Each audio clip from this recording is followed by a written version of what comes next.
Olá, aqui é o Caio DC. Estamos falando sobre a planilha de indicadores de RH e vou falar aqui da aba de configuração. Essa parte de configuração você vai definir, ela tem duas subabas, né, a de parâmetros e estrutura de cargos. Então você vai criar aqui os parâmetros que vão ser utilizados nos relatórios e na criação dos indicadores. Então nós temos aqui uma listagem para ser preenchida de todos os indicadores que a gente vai utilizar e você vai ter que definir esses parâmetros. Por exemplo, aqui em perfil do funcionário, você tem aqui níveis de escolaridade, então você vai definir aqui os níveis de escolaridade dentro dessas estruturas, para depois, quando você for cadastrar um funcionário, você preencher ali qual que é o nível de escolaridade que ele tem. Você tem aqui na parte para formar o relatório de rotatividade, que são os tipos de desligamento. Então, quando o funcionário for desligado, você vai ter que definir um motivo do desligamento e você vai criar esse padrão, né, aqui em tipos de desligamentos. Já para o relatório de absenteísmo, nós temos aqui tipos de jornada de trabalho.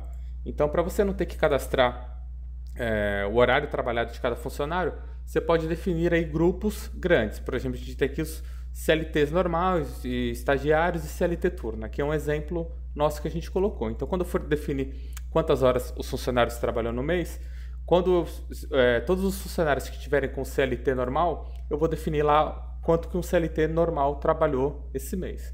Os estagiários é a mesma coisa, então você vai criar aqui, dentro dessa parte, quais tipos de jornadas de trabalho que vão ter. Daí depois você vai definir o horário para cada uma, mês a mês. E também para o absenteísmo, quando ocorre uma ausência, a gente tem dois tipos de ausência, a ausência planejada e a não planejada. Então a gente também tem aqui os motivos de cada ausência, tá? Então você vai ter aqui a parte para colocar as ausências planejadas, tá? Que elas não são consideradas na taxa de absenteísmo, e aqui das ausências não planejadas. Daí vindo aqui para o lado, a gente tem a parte de recrutamento e seleção. Você vai criar aqui, quando você for preencher o relatório de recrutamento e seleção, você vai definir a data de abertura da vaga, né, e o prazo para preenchimento dela, e caso ocorra algum atraso, você tem meio que criar um parâmetro de justificativa aqui, só para a planilha entender quais são os principais motivos que essas vagas estão demorando para serem preenchidas, tá? Ou quando você está com o processo em aberto e ele foi cancelado ou algum outro tipo, a vaga não foi preenchida, você também tem aqui um parâmetro para colocar quais motivos que possam ter ocorrido para a vaga não ter sido preenchida. E aqui os custos de processo de recrutamento e seleção.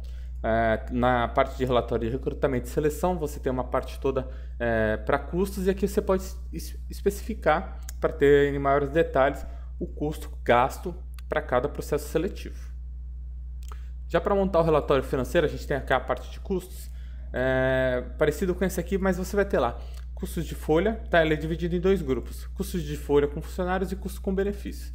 Também, se você quiser destrinchar esses custos e colocar na planilha. Se você não quiser, você pode pôr um valor total aqui, tá? Mas se você quiser, você tem esse espaço todo para distribuir essa parte de custos com folha e com benefícios. E lá na parte do relatório de treinamento, você vai ter aqui essas opções, tá? Aqui é local de treinamento. A gente recomenda que seja bem simples essa parte, mas aqui a gente tem interno, externo e online, tá? Tipos de treinamento, a gente colocou aqui, por exemplo, desenvolvimento técnico e pessoal. Você também tem essa estrutura aqui para você cadastrar os tipos de treinamento que você quer, tá? E a parte de andamento. Depois, quando você estiver lançando os treinamentos, você vai ter alguns andamentos que você pode só para te auxiliar, né, no controle desses treinamentos. Porque para depois, para a criação dos indicadores, o que vai importar é o status que você vai colocar aqui, de concluído e não concluído, tá? Então, o status de andamento aqui concluído é considerado um andamento concluído, é considerado um status concluído. Um em curso é considerado não concluído. Um cancelado é considerado não concluído. Mas isso aqui você também vai poder definir na sua planilha, tá? O que a gente está aqui é só um exemplo. Então, isso aqui é a parte de configuração inicial dos parâmetros, tá? A gente vem aqui para a parte de estrutura de cargos. Essa parte de estrutura de cargos, a estrutura de cargos é essa aqui que eu estou selecionando, tá? Essa aqui, ó. Essa aqui você é a estrutura de cargo. O que a gente tem aqui são tipos de cargos, tá? São categorias grandes para esses cargos. Você pode ter aí, às vezes, uma estrutura de 100 cargos na sua empresa, e às vezes não é tão relevante você fazer a análise individual de cada um. Por isso que a gente recomenda que seja feito essa análise pelos tipos de cargo. Então a gente colocou aqui um exemplo de operacional, supervisão, gestão. Aqui você define quais são os tipos de cargos que você vai ter nessa coluna. E aqui você coloca quais são os cargos existentes, a estrutura toda sua de cargos. Você não precisa... Aqui não tem correlação, tá? O que vai ter correlação é aqui do lado. Então você vem aqui com cargo, você vai selecionar o tipo de cargo aqui. Então você vai dar um duplo clique aqui, ele vai aparecer aqueles tipos de cargos que você pegou e cadastrou previamente lá em parâmetros, tá?